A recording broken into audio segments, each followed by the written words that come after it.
Guys आमे आमर daily life रे यही सब सेंटेंस बहुत व्यवहार करथाउ जेमति कि आमे कहिथाउ एथिरे मोर दोष कौन, एथिरे मो भाईर दोष कौन, सेथिरे तांकर कौन दोष थिला।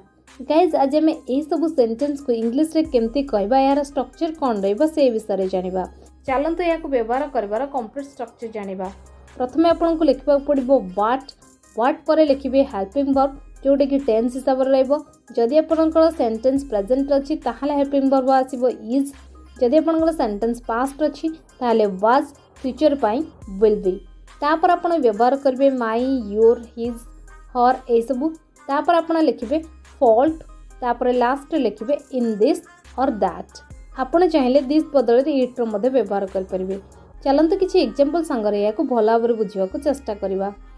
एथिरे मोर दोष कोन, याको हम इंग्लिश रे कहबा what is my fault in it, what is my fault in it.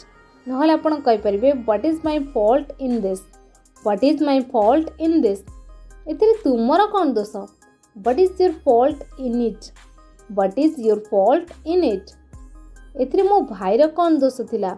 देखंतु ए सेंटेंस ता पास्ट अछि सेति पे हमें हेल्पिंग वर्ब यूज करबा वाज रो। सो हमर सेंटेंस हे जिवो what was my brother's fault in this, what was my brother's fault in this.